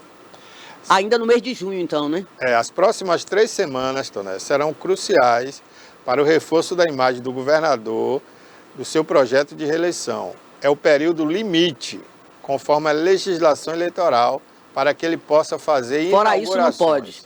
Fora isso, ele não vai poder mais participar de nenhuma inauguração. E ficar assinando obra de serviço que não vai concluir nunca, né? Não vai iniciar nunca, aliás. Essas obras serão assinadas aí pelo seu secretário, pelo vice, se o vice também não for candidato, né? Se for, fica só para os secretários assinar e inaugurar obras. Então, aquilo que a gente falava aí da Feira de São Caetano, Toné, ele vai ter 3 semanas aí para fazer essa inauguração. Ele não pode vir inaugurar. Não, ele vai ter que vir. Aí tem 3 semanas. Ele pode inaugurar no Itapedro, pode inaugurar... Mas no dia da cidade não, que já é julho. O dia da cidade já passou o prazo. Que aí, o dia da cidade é 28 de julho. Eu acho que ele vai inaugurar aí no São João, no Itapedro, viu? Eu acho que ele vai aproveitar o Itapedro. Eu acho, né? Porque depois ele não vai poder mais. Vamos ver a notícia aqui, ó. Em quase 3 anos e meio, né? 3 anos e meio, mais um pouquinho no poder, o governador Jerônimo ainda tem dificuldades em consolidar uma marca própria. Apesar dos bons números do governo, ele não tem uma obra para chamar de sua, né? Inaugurada na Bahia. Mesmo os investimentos, como inúmeras escolas no tempo integral, que é a menina dos olhos da gestão, não vingaram como uma marca de Jerônimo, né? Uma coisa sua, porque essas escolas começaram a ser feitas no governo de Rui Costa. Então não é uma obra do governador Jerônimo, né? Então não vingaria como uma marca de quem está no poder. Boa parte dessas obras, a colheita do que foi plantado ainda durante a administração do Rui Costa, quando até abril de 2022 o próprio Jerônimo era secretário de Educação. E olha que a dificuldade não é comunicação, visto que não faltaram associações entre a publicidade estatal e do atual governo. O governo Jerônimo conseguiu avançar, por exemplo, na saúde, com novas unidades hospitalares, especialmente no interior da Bahia. Ainda assim, ele também não é conhecido como governador que investiu pesado na saúde, tal qual acontece com a área da educação. Não se estabelece uma conexão imediata entre a figura do governador e o que foi realizado pelo governo, mesmo em um contexto em que Jerônimo consegue ser tão personalista, ou até quanto Rui Costa, em diversas oportunidades. A segurança pública, outro tema caro para o governo, é outra área em que o investimento não resultou em uma imagem positiva, né, direta aí para o governo. Há tempos a Bahia não tinha aí números tão bons nesse segmento, surpreendendo até mesmo os mais pessimistas da oposição, que nos bastidores admitem a competência técnica do atual secretário Marcelo Werner. Bom, ou seja, né, há avanços que sequer são percebidos pela população. Então o Jerônimo, ele não conseguiu, Toné, ter um carimbo ali, né, ter uma obra assim que as pessoas associam a ele. Isso que eu ia lhe perguntar, qual é a marca do governo Jerônimo? Me diga aí. Não tem. Não tem. Não tem. O Jerônimo, ele conseguiu se embananar todo aí, até na comunicação, que seria um... Aí fica formando escola, falando... Isso é feijão com arroz, Barbosa. Isso é coisa do governo mesmo. Isso tem que fazer, é natural. Tem que fazer escola, posto de saúde, tudo. Digo assim, uma marca, a ponte, Salvador e Taparica, seria uma, mas daqui a 5, 6 anos. Eu já estou falando até uma coisa absurda lá na frente, que não dá para ser feita de um dia para o outro. Só o chinês que faz uma ponte dessa em menos de um ano. Só o chinês. Ainda bem que aí vai ter tecnologia chinesa, né? É. Que ele foi lá, disse que mostrou uns contêineres com material, não sei o que, da ponte, É né? o material que está chegando da China para fazer os canteiros de obra, né? Inclusive, Lula vai lançar a pedra fundamental da obra, segundo estão prevendo aí, mas ele só vai poder fazer isso como foi falado aqui, né? Tem 3 semanas aí pela frente, até Agora não terminar o tem mês uma de junho. marca registrada dele, um DNA dele. Foi ele que fez isso. Não tem. Só uma marca do governo Jerônimo você não vê. Nada. Nem nas estradas aqui, pelo menos não falar até do sul da Bahia, nós aqui, Ilhéus do Tabuna, meu Deus, parece que tem uma caveira enterrada, caveira de burro, porque nada vai pra frente. Demora anos e anos e anos, e não chega ao final. Parece que é uma obra de fim de mundo. Cadê, gente? Eu acabar o governo de Jerônimo e essa estrada não saiu, Barbosa.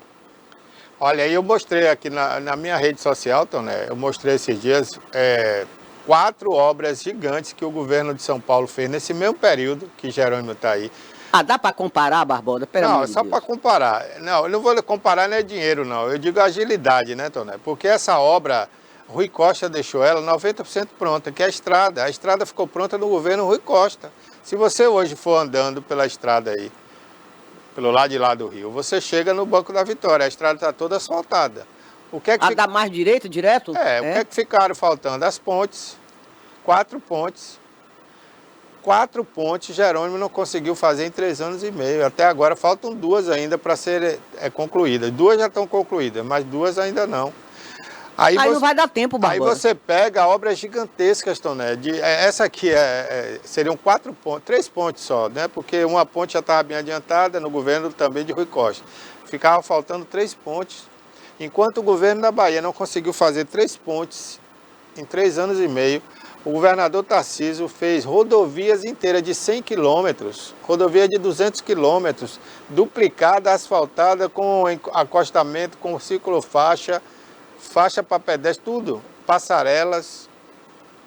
Ah, mas São Paulo tem muito dinheiro, mas eu não estou tratando aqui do dinheiro.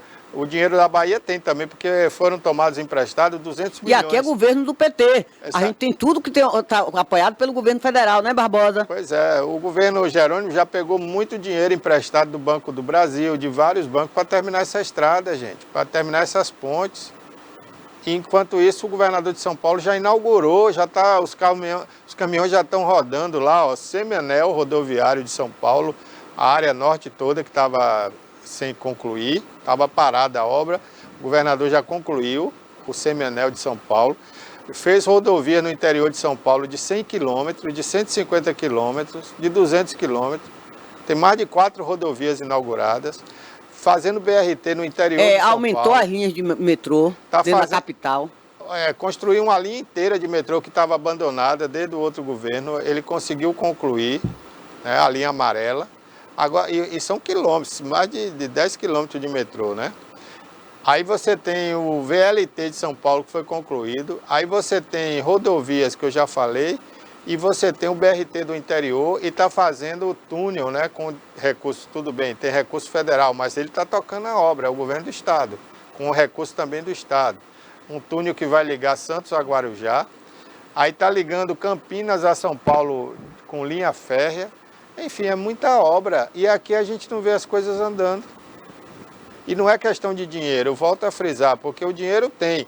O dinheiro foi alocado para a obra aqui na Bahia, como foi alocado lá em São Paulo. Então o dinheiro está aí.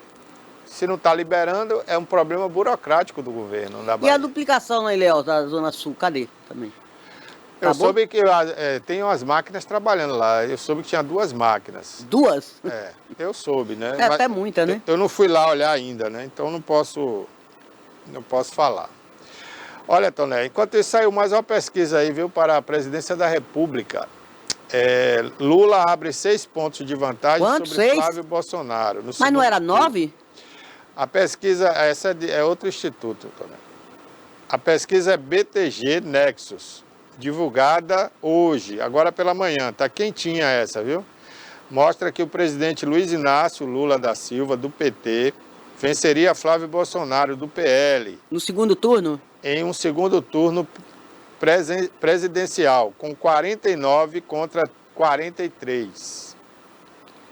Ele caiu, porque ele estava 9 pontos, segundo outro Instituto de Pesquisa. Ele estava 9 pontos na frente. Ali é a Quest, não vamos misturar as coisas, né? Cada instituto mostra um resultado. Atlas, Intel tem outro. Então, essa pesquisa aqui da BTG diz que Lula ganharia com 49 contra 43 de Flávio.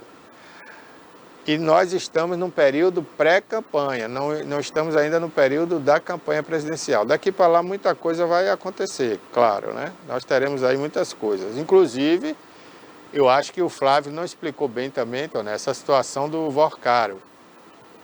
E ele deixou margem para o PT explorar isso. Depois da Copa aí o pessoal vai explorar. Que é o quê? Uma visita presencial que o Flávio fez ao Vorcaro depois que ele foi preso. Então isso não ficou bem explicado, viu? Agora preste bem atenção. Tá esse negócio de delação do Vorcaro, esse Vorcaro tá deixando esse negócio chegar mais próximo das eleições. Escute o que eu vou lhe dizer. Vai ser uma bomba, viu? Quando ele resolver fazer essa delação, vai ser em cima da hora da eleição. Repare, vai sobrar para todo mundo. Não, mas tem um detalhe que você não sabe. Ele já fez 2 delações. O problema é a Polícia Federal que não está aceitando a delação dele. Esse não é é a PGR que não está aceitando. Não. Agora foi a Polícia Federal que não aceitou. Porque a PF passa para a PGR, não é isso? Então, a PF encaminhou a PGR, né, a observação deles. Olha, eu não vou aceitar essa delação porque nós temos mais informações nos celulares do que ele está dizendo. Então, para a gente não vale essa delação. Porque a Polícia Federal, Toné, apreendeu mais de 8 aparelhos de telefone do Vorcaro. E até agora só apresentou a investigação de 3 ou 4 aparelhos, salvo engano. 4 aparelhos. Engraçado, por que saiu do filme da Dark House? Por que saiu do filme? Só da direita que sai a delação. Foi vazado o áudio. Ninguém entende. Não, mas as outras informações também foram vazadas, Toné. Nós temos informações aí sobre Alcolumbre. Alcolumbre recebeu 150 milhões, foi vazado esse áudio. Não foi só do Flávio Bolsonaro. Eles estão vazando de tudo. Vazaram do Alcolumbre, vazaram da mulher do Alexandre de Moraes, que não foi só 139 milhões, já teve mais 50. Então agora são 180 milhões. Não é brincadeira, hein? Para a mulher de... Ele disse que ele ficou... Olha, Toné, em qualquer país do mundo, qualquer país, até uma república de banana, já tinha afastado Alexandre de Moraes do Supremo Tribunal Federal. Como é que ele pode julgar um processo, uma ação do Banco Master, se a mulher dele foi ligada ao Banco Master? Barbosa, isso não entra na cabeça de ninguém. Não, e outra loucura coisa, isso. Ele está atrapalhando as investigações do André Mendonça, porque ele está coagindo o André Mendonça. Ele está, de certa forma, coagindo o André Mendonça e atrapalhando as investigações. Agora, falta peito no André Mendonça para pedir o afastamento dele. E ele manda hoje, ele mandou até Fachin editar agora uma fala do Supremo contra a justiça italiana por ter... Contra Carla Zambelli. Por não ter extraditado Carla Zambelli. Então o Alexandre de Moraes é o todo-poderoso do Brasil, o cara manda em todo mundo. Ele tem Lula no bolso, tem o Congresso no bolso, né? Tem todo mundo na mão. Eu disse aqui no programa, esse cara vai acabar mandando no Brasil, ele vai tomar o poder do Brasil, olha o que eu estou falando. Porque ele está tomando gosto pelo poder e ele não vai querer perder isso, ele não vai querer perder esses milhões que ele recebeu do Vorcaro, né? Ele não vai querer perder as mansões que ele já adquiriu de mais de 50 milhões. Então... Ele está metido até o pescoço. Aliás, não é só ele. Os togados lá, em sua maioria, estão metidos com o Vorcaro. Olha o que eu estou dizendo. Esse negócio do Master vai pegar todo mundo. Ele vai aproveitar essas eleições próximas no Brasil e, a depender do resultado, olha o que eu estou falando. Esse cara vai dar um golpe no Brasil, viu? Na disputa entre Lula e Ronaldo Caiado, Toné, pela pesquisa que eu falei aqui, a PTG... O petista Lula tem 48% das intenções de voto contra 39%. Isso num possível segundo turno, viu, gente? Essa pesquisa só divulgou uma possível disputa de segundo turno entre Lula e Flávio, entre Lula e Ronaldo Caiado. O Lula ganharia do Ronaldo Caiado com 11 pontos de diferença, né? O Lula teria... Não, 11 não, 7. O Lula teria 48 e o Ronaldo Caiado 39. É isso? O ex-governador de Goiás, já no cenário do segundo turno, com Renan Santos, do Missão, né, Lula aparece com 49, enquanto o empresário 36. A pesquisa ouviu 2.000 entrevistados por telefone nas últimas 27 unidades da federação, de 12 a 14 de junho, ou seja, de sexta de quinta a sábado, né? A margem de erro é de 2 pontos percentuais para mais ou para menos, com intervalo de confiança de 95%. O levantamento foi registrado no Tribunal Superior Eleitoral.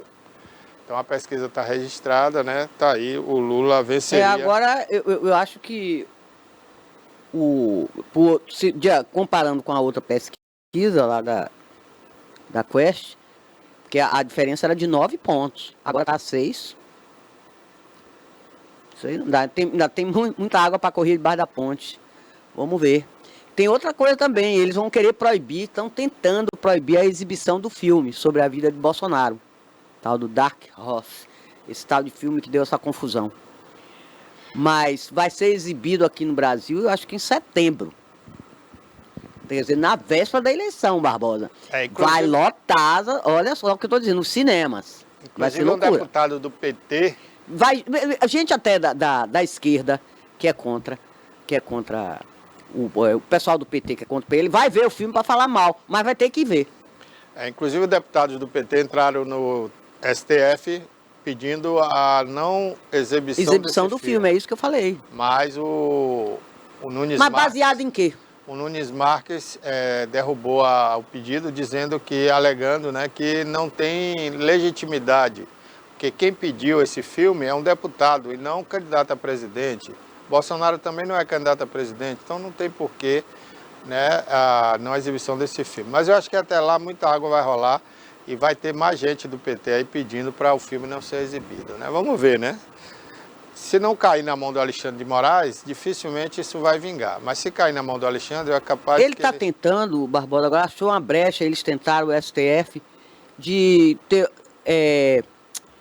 entrar no Supremo Tribunal Eleitoral, TSE, para entrar lá. Tem umas brechas que eles podem vetar alguma coisa. Se o Tribunal Eleitoral disser uma coisa, ele pode ir lá e vetar o Supremo Tribunal Federal. Ué, não tem autonomia, não? O TSE, o Tribunal Superior Eleitoral, Barbosa, eu não estou dizendo. Agora o STF também pode vetar o que ele vai fazer lá?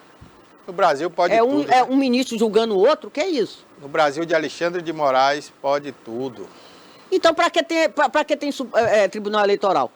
Então não precisa Justiça Eleitoral. Deixa tudo na mão do STF. Acabou. A gente não pode fazer nada. Olha, gente, hoje pela manhã tivemos uma tragédia, né? Hoje de madrugada, um time de basquete teve 7 mortos num acidente, depois de ter sido campeão o time, viu? Os atletas envolvidos no capotamento do ônibus na madrugada de hoje, no interior do Ceará, haviam sido campeões do torneio de basquete. O time de Juazeiro do Norte havia vencido a categoria Sub-19 da Copa Sobral de 2026, poucas horas antes do acidente, na altura da cidade de Tauá. De acordo com o Corpo de Bombeiros, dentro do veículo estavam integrantes da delegação esportiva e outros passageiros, totalizando mais de 40 ocupantes. Os 7 mortos eram jovens do sexo masculino e ainda não foram identificados pelo Departamento de Polícia. Foi na madrugada de hoje? Foi. Os atletas retornavam para Juazeiro do Norte após o fim do campeonato em Sobral, quando o ônibus capotou. As equipes de resgate foram acionadas por volta das 3 da madrugada, após informações do capotamento, com relatos da existência de múltiplas vítimas feridas gravemente e pessoas que estavam presas nas ferragens. Em nota, a corporação afirmou que, em razão da complexidade da ocorrência e do trabalho ainda em andamento, o número de vítimas e demais informações permanecem aí sem definições, né? É lamentável, a gente lamenta muito mais essa tragédia no Brasil, né? A tragédia também dos helicópteros, né? 2 helicópteros. Eu vou chegar lá. São ônibus, Toné, sem fiscalização. Cadê a NTT? Viajando à noite, né? Viaja de madrugada. O motorista, às vezes, fica bebendo enquanto o pessoal está jogando, né? Não dorme, né? Não dorme, vai pegar a estrada e acontece isso. Eu acho que essa Agência Nacional de Transporte, a NTT, tem que trabalhar mais, viu? Tem muito ônibus clandestino aí viajando. É terrível, viu? Terrível. Por falar nos helicópteros, Toné, então ontem, né, no Rio de Janeiro, 2 helicópteros colidiram em pleno no ar. É difícil esse tipo de acidente acontecer. Por quê, gente? Porque existe no espaço áreas delimitadas para o voo das aeronaves. E quem faz isso é a ANAC. Tem um controlador, Barbosa. E todo o Tem um espaço, controle de tráfego aéreo, né? todo espaço aéreo de uma cidade, como Rio de Janeiro, São Paulo, onde trafegam inúmeras aviões, Aeronaves. né? Aeronaves, sejam elas helicópteros ou aviões, tudo é delimitado, com permissão para voo naquela hora, naquele local. Então, para dois helicópteros se encontrarem assim muito próximos, é um fato sui generis, né? A gente não tem conhecimento de outro caso assim tão recente aqui no Brasil. Sei que o movimento de aeronaves aumentou muito em São Paulo, aumentou muito no Rio de Janeiro. De helicópteros. De todo tipo de aeronave, né? Mas principalmente helicópteros, que fazem hoje até como se fosse táxi aéreo. Você paga um dinheiro ali, ele te leva ao outro lado da cidade para você não passar no engarrafamento. Tem muito empresário, executivo que faz isso. Em São Paulo é uma loucura. Uma loucura. Tráfego tem ali ponto em tudo quanto é de prédios altos. Exatamente. Os empresários todos só andam de helicóptero. Sem contar a polícia, bombeiro, né? Polícia civil, polícia militar, tudo tem aeronave. Então, o tráfego aéreo é muito grande em São Paulo e muito grande no Rio de Janeiro. E o Rio de Janeiro, principalmente finais de semana, é muito comum, porque turistas querem dar um voo pela cidade, querem conhecer melhor a cidade. Pessoas famosas não querem andar de trânsito, né? Para se livrar de assalto, aí pegam helicópteros. Enfim, o tráfego aéreo é muito pesado no Rio de Janeiro e foi o que aconteceu.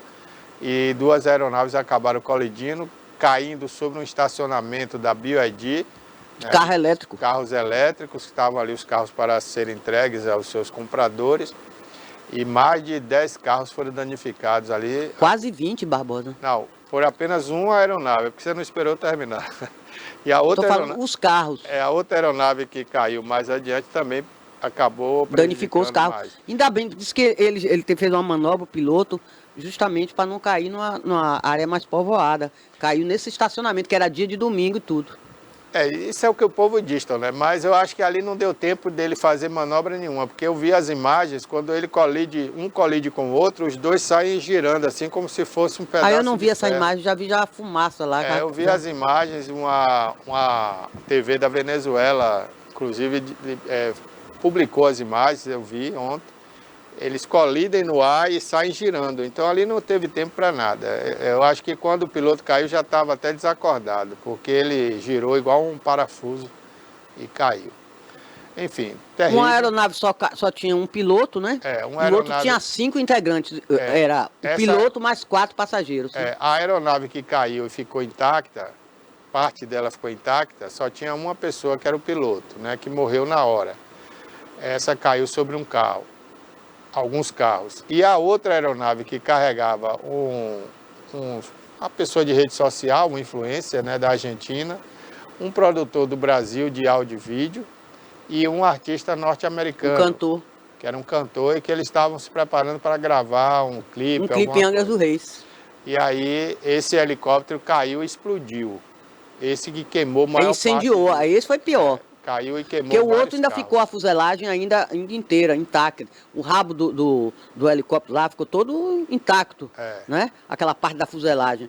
Mas caiu em cima do carro, ele não explodiu. Ele caiu, mas o de cá explodiu e incendiou. O que pegou fogo também perdeu a cauda, que caiu no quintal de uma pessoa. A porta da aeronave também voou no outro local.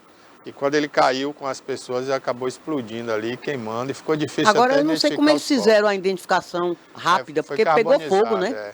Não, eles sabiam porque o helicóptero... tem a lista, né? O helicóptero, para subir com as pessoas, ele tem que declarar quem está subindo naquele Quantas avião. pessoas, o número de passageiros e os nomes. Então todo mundo sabia ali quem foi que subiu no helicóptero, para fazer o quê, de onde saíram, né? Então por isso que essas informações... Barbosa, eu não entendo disso, tem que ser um especialista no tráfego aéreo, que é o CENIPA, né, que vai investigar, que é esse centro de investigação de acidentes aéreos aqui no Brasil, mas deve ter sido o controlador.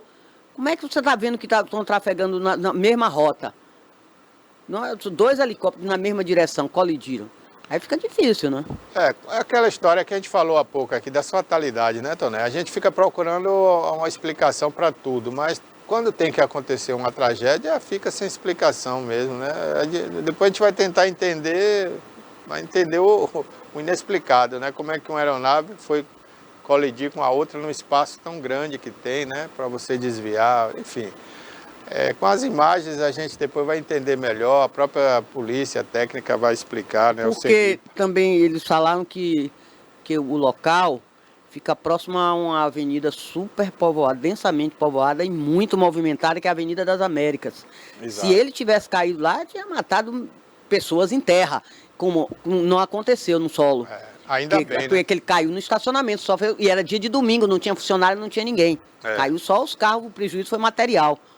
Digo para o pessoal do solo, de terra. Mas se tivesse caído nessa Avenida das Américas, teria sido bem pior o acidente. Teria matado mais de pessoas. Olha, Tony, a notícia que você falou há pouco aí, né, que você citou, eu vou ler agora aqui. O Supremo Tribunal Federal avalia assumir as funções do TSE durante o período eleitoral do Brasil. O tema voltou a repercutir no meio político e jurídico, após informações de que os ministros do STF estariam analisando a possibilidade de atuar diretamente em questões relacionadas ao processo eleitoral. Sim. Então é melhor acabar precisa a justiça eleitoral, Por que a gente não acaba a justiça eleitoral no Brasil? Não acaba logo, deixa tudo na mão do STF. Duas justiças, Toné, que só consome o dinheiro do Brasil e não serve para nada. É justiça trabalhista e justiça eleitoral. Porque a trabalhista não precisa, por quê? Porque pode se resolver no tribunal comum, a causa trabalhista, né? E a causa, o TSE, o TRE, é só para consumir dinheiro também. Porque nas eleições... E muito dinheiro, né? Agora nas eleições vai ficar comprovado isso. Se o STF pode assumir as responsabilidades da justiça eleitoral do Brasil inteiro... então para que precisa do TSE? Não precisa. Barbosa, eu acabei de dizer aqui. A gente acaba com o TRE, TSE, acaba com tudo. Você sabe quanto ia tribunais eleitorais regionais, né? Sabe quanto ia economizar para os cofres públicos do Brasil? Bilhões de reais por ano, Tony. Bilhões e bilhões. Então, eu acho que seria uma boa pensar nisso mesmo, né? A avaliação gerou críticas, viu? Do advogado e jurista André Marcília, que afirmou em rede social já ter feito alerta sobre o assunto. Segundo ele, haveria preocupação dentro da corte com os desdobramentos do cenário eleitoral e com a eventual ampliação da influência do STF em matérias tradicionalmente atribuídas ao TSE. Marcília também mencionou a presidência do TSE sobre o ministro Nunes Marques, indicando que isso teria aumentado, né, o questionamento de integrantes do meio jurídico sobre a condução de decisões eleitorais.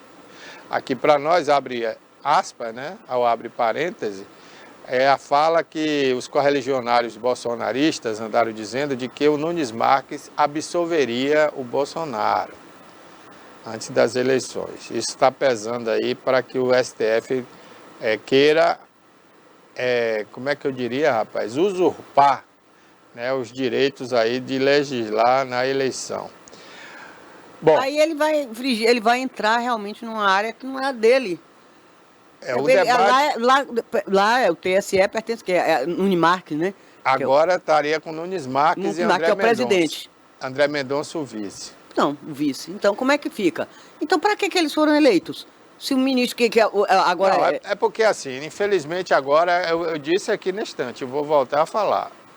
A Justiça do Brasil tem um dono agora, chama-se Alexandre de Moraes. Então, tudo que o Alexandre de Moraes vê que ele pode não ter influência, ele quer assumir a influência daquilo ali.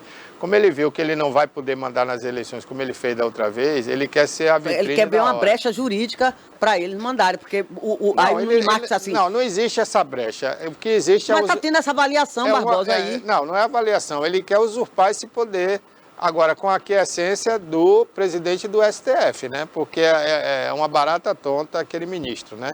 Ele faz o que o Alexandre de Moraes manda. Então, ele, o Dino, o advogado do Lula, toda aquela turma quer usurpar o poder agora para não deixar o ministro que é considerado ali de direita, né? Ter esse controle das eleições. É simples assim. Eles querem ter o controle de tudo. Vai ter muita confusão aí, viu? Olha, o debate ocorre em meio à análise de recursos sobre a responsabilização de plataformas digitais e moderação de conteúdos em redes sociais. O tema divide opiniões os críticos apontam possíveis complicações na atuação do STF em questões ligadas ao processo eleitoral, enquanto defensores sustentam que os enfrentamentos e a desinformação. Olha, com esse pretexto, essa desculpa de desinformação, de golpe, o Supremo Tribunal está dando golpe em cima de golpe no eleitorado do Brasil. E se deixar isso acontecer, vai ser a ditadura do STF no Brasil. Porque nós vimos na eleição passada que tudo era possível para um lado, não era possível para o outro. Agora vai repetir isso. Eu acho que não deveria ser. Não vai precisar mais de STJ, eu acho que não deveria ser justiça, nada. Não deveria ser favorável nem um lado nem o outro. Tem que ser imparcial. Pois é, mas eles não querem ser imparcial. E o Lula agora baixou um decreto que qualquer pessoa vai poder suspender uma rede social.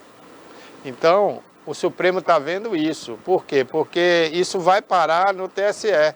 Ou seja, eu não gostei da publicação de Toné, eu faço um documento e mando suspender na rede social. A rede social vai ter 24 horas para suspender. Se não suspender, ela vai pagar multas milionárias. Isso vai virar uma confusão.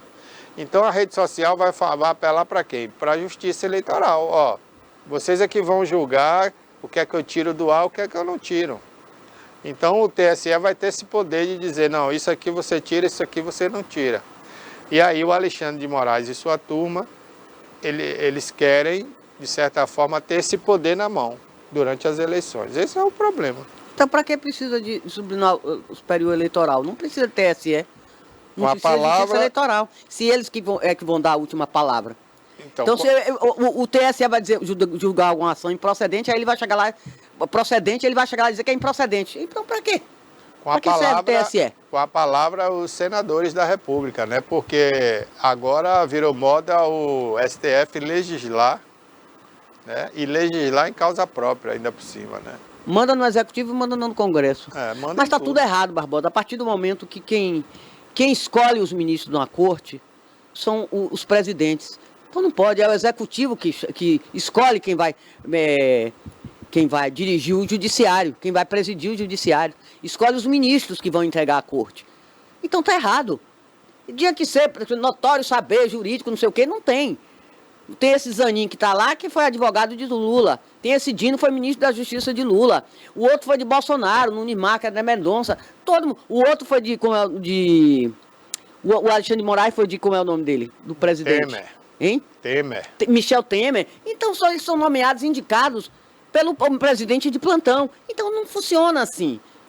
Não funciona assim, tinha que ser, não é notável saber jurídico, devia ser notável saber jurídico. Não existe isso. Olha, é saudoso o tempo, né, que os ministros eram pessoas de peso, de respeito no Brasil, como Ives Gandra, né?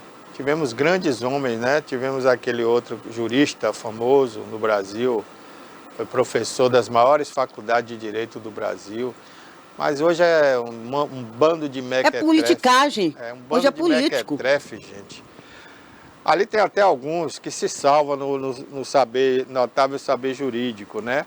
Porque já foram, tem uns dois ali que já foram juízes de carreira, mas os demais são mequetrefezinhos, advogados de porta bota de um cadeia. Toffoli que tá envolvido com o Banco Master. Advogado... Barbosa, tá uma lama só, é uma podridão só. E não é só porque está envolvido com o Banco Master, não. Qual é o notável saber de Toffoli? Um advogado de porta de cadeia, assim como o Zanini, um advogado de porta de cadeia, né? Só porque soltou o presidente?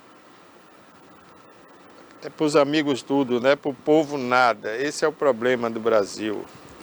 Mas vamos lá, tem mais notícia aqui, viu, Toné? Olha, o prazo do ministro Alexandre de Moraes para responder a Truth Social Hub termina hoje, dia 15, né? Hoje, dia 15? Hoje é 15. O prazo de 21 dias para que o ministro Alexandre de Moraes responda à ação movida nos Estados Unidos pela Hubble e pela Trump Media e Technology Group está previsto para terminar hoje. As empresas acusam Moraes de promover censura extraterritorial ao determinar bloqueio de contas e conteúdos ligados a usuários nos Estados Unidos, após a justiça americana autorizar a citação por e-mail A notificação foi enviada no fim de maio, iniciando a contagem do prazo. Caso não haja resposta até hoje, à meia-noite, ou pedido de prorrogação, as empresas poderão solicitar que o processo avance à revelia, embora isso não represente uma condenação automática, né? Correria o processo, seria julgada a revelia. O caso amplia a disputa jurídica envolvendo decisões sobre redes sociais, liberdade de expressão e jurisdição internacional. Quem pode salvar o Brasil dessa ditadura da toga e do Alexandre de Moraes é os Estados Unidos através dessa ação. Mas são empresas americanas, não é isso? Mas ele vai ser julgado lá. Mas ele pode ser condenado lá. Mas não tem nada a ver com aqui. Isso não funciona aqui. A lei de lá não funciona aqui, não é a mesma coisa. Se ele for preso, eu te pergunto. Não, aqui em território brasileiro, não. Se ele for preso nos Estados Unidos, Tonel. E ele vai fazer o que lá? Vai abraçar o Mickey? Porque todo mundo fala mal de Trump e agora todo mundo corre para ir abraçar o Mickey. Até aquela comitiva de deputados, aquele Mico, aquele Janones, aquela Jandira Fegali, todo mundo para lá, para falar, para acabar com essa classificação de das facções criminosas daqui, do crime organizado, sendo classificados como terroristas. Foram para lá, pagaram o maior mico, foram recebidos por ninguém lá. Aí voltaram com uma mão na frente e outra atrás. Nada. Não conseguiram nada. Mas vai fazer o que lá? Agora, se não gosta dos Estados Unidos, Barbosa, se você não gosta dos Estados Unidos, não vá atrás do Mickey. Vai fazer o que lá na Disney, gente? Não tem que fazer nada. Parece que eles têm um fetiche pelos Estados Unidos. Não, eu vou ter que ir lá. Vou lá, nem que passe um dia, dois. Vai lá para pagar mico. Não gosta dos Estados Unidos, não vai lá, gente. Vai para outro lugar, vai para a África.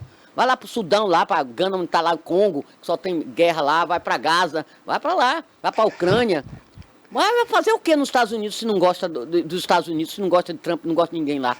Não tem que ir, Barbosa. Parece que eles só têm uma atração louca, mórbida. Que diz que os Estados Unidos faz tanto mal ao Brasil. O que é que vai fazer lá? Fica aqui, gente. O Brasil é nosso. E agora, o crime organizado, não. Os bandidos, como o presidente disse, né? Que os PCC, nós temos que resolver esses bandidos. Crime é com a gente, é nosso. Como é que diz uma coisa dessa? Esse homem tá ficando gagá. Vamos falar de esporte agora, gente. Olha, a Copa do Mundo segue lá nos Estados Unidos, no México e no Canadá. Né? Já tivemos aí muitas partidas. Hoje, os últimos estreantes vão fazer aí jogos a partir do período da fase tarde. De grupo, você fala, né? Da Termina fase hoje. De grupo, né? Porque tem muito grupo que ainda não estreou na Porque Copa. Daqui, me diz uma coisa, eu gosto muito de futebol, viu, gente, mas não entendo muito. Barbosa que me ajuda, eu sempre falo a ele aqui. Agora, dessa fase de grupo, vai porque para as oitavas de final já é mata-mata, é? Depois da fase de grupo é mata-mata, mas ainda tem aí 3 rodadas pela frente, né? Cada grupo tem 4 rodadas, né? Então vamos ter muitos jogos ainda aí pela frente. Aliás, 3 rodadas em cada grupo, né? Porque cada equipe enfrenta 3 adversários. Sim, Barbosa. Agora sim, aumentou o número de clubes, né? De participantes, países participantes. São 48, é? São 48 seleções. Então nós temos aí jogos a mais. Antigamente era a Copa quando começou, eram 5 jogos, depois 6 jogos até a final, depois 7 jogos até a final, né? Agora 8 jogos até a final. Então vamos ter aí 8 jogos para cada equipe até a final, para quem chegar na final, né? Quem chegar na final, Brasil, fará, né? 8 jogos. Brasil, Zil. Olha, nem o Campeonato Brasileiro costuma agir tão rápido. A Copa do Mundo de 26, né, registrou sua primeira troca de treinador, Toné. Após apenas uma rodada da fase de grupos. A Federação da Tunísia, né, de futebol anunciou a demissão de Sabri Lamouti, poucas horas depois da goleada de 5-1 sofrida diante da Suécia ontem à noite, aqui no horário do Brasil, né? O jogo aconteceu aí por volta das 23 horas, né, aqui no Brasil. E esse treinador, depois de perder para a Suécia, olha, a Suécia, gente, só teve até hoje, em toda a sua história, 2 goleadas. Uma contra Cuba em 1958 e agora... Que o Brasil foi campeão, né? Naquela época, a Suécia venceu de 8 a seleção de Cuba. Porque Cuba nunca foi boa no futebol, Cuba era boa no basquete, né? E agora, esse ano, ontem, né, a Copa nos Estados Unidos, a Suécia derrotou a Tunísia por 5-1, goleada, viu? O pessoal da Suécia nunca fez tanto gol numa Copa assim nos últimos anos. O jogo foi em Monterrey, no México, pela abertura do Grupo F. A decisão chama atenção pela rapidez, ou seja, apenas uma partida e o técnico foi demitido, né? E ainda faltam 2 partidas para a disputa do grupo. Matematicamente, né, a seleção da Tunísia, mesmo tendo goleado, ainda teria uma chance, né? Porque faltam 2 jogos, se ela ganha os 2 últimos jogos e uma outra seleção deixa de ganhar, ela poderia ficar com a segunda vaga, por exemplo. Então, se considera aí muito rápido essa decisão de troca de técnico em função disso, né? Trocar um técnico apenas em um jogo da Copa é complicado, viu, Toné? Eu acho que poderia esperar mais um pouco, né? Mas, enfim, é o que se dá, né? Essa moda que vem dos clubes, né? O Brasil troca de técnico como troca de roupa. Então, essa moda chegou na Tunísia agora. O cara perdeu um jogo e já saiu. Agora, será que ele vai achar um técnico de última hora para treinar uma seleção em 4 dias para jogar contra outro adversário e ganhar? Acho que ele vai trocar de técnico agora mais 2 vezes, Então, né? da Croácia também tem que mudar, né? Porque veio 7-1 da Alemanha. Não, a Croácia não. Ou a Croácia Curaçao. não. Ah, Curaçao, desculpa. Curaçao. Curaçao perdeu para a Alemanha também de goleada, 7-1. Repetiu o Brasil, né? Tirando a casca da ferida dos brasileiros, né? A gente teve que lembrar dessa ferida que ainda traumatiza o coração da gente. 7-1 naquele jogo aqui do Brasil, para a própria Alemanha, né? Enfim, a Alemanha até que não jogou bem no primeiro tempo, né? Jogou Mas para dar mais de no segundo 7-1? tempo. Primeiro tempo estava ali 1-0 e tal, depois o Curaçao ainda empatou, né? É a primeira vez que esse Curaçao aparece, é? Faz se apresenta Primeira na Copa? Primeira Copa, é. Primeira Copa? Curaçao é um país muito pequenininho, é uma ilha, né? Enfim, está fazendo a primeira Copa, né? Tudo é festa, até o 7-1 para eles é festa, porque a primeira goleada dele numa Copa eles nunca vão esquecer, né? Curaçao é o que? No Caribe? É. E aí teve um gol ainda, empatou, ficaram na maior alegria, né? Achando que ia ter alguma chance com a Alemanha, mas aí no segundo tempo os alemães liquidaram a parada. É uma seleção boa. A Alemanha, que não sei se você lembra, na Copa passada deu vexame. A Alemanha saiu na primeira fase da Copa, né? Também não é essa Coca-Cola toda, né? A Alemanha foi eliminada na primeira fase. Você lembra, o Japão estava no grupo da Alemanha, o Japão passou e a Alemanha não passou. Bater no Curaçao é obrigação, né? Por falar em Japão, ontem o Japão conseguiu um empate depois de estar perdendo. Mas fez um jogo muito bom. O Japão e a Holanda ontem foi bom. O Memphis Depay, jogador do Corinthians, entrou, mas não jogou bem, né? Mas tiraram ele, não foi? A Holanda estava ganhando, não, ele entrou no segundo tempo. Ele foi substituído, não? Ele entrou no segundo tempo. Segundo tempo, porque ele vem de uma lesão, né? Está se recuperando, assim como o Neymar. Mas ele já jogou ontem. O Neymar parece que não vai jogar contra o Haiti. Para, Barbosa, para com isso. Amanhã Mas nem disse que ia com o Haiti, ele não vai para lugar nenhum, Barbosa. Até sexta a gente confirma. Se o Brasil chegar nas quartas de final, será que ele vai jogar lá pelo menos 20 minutos? Olha, uma coisa eu lhe digo, viu, Toné? Se botasse o Neymar machucado naquele jogo passado de sábado, ele ia jogar melhor do que aqueles caras tudo ali. Porque aquele Thiago, pelo amor de Deus, aquele cara Igor na seleção Thiago brasileira é uma piada, né?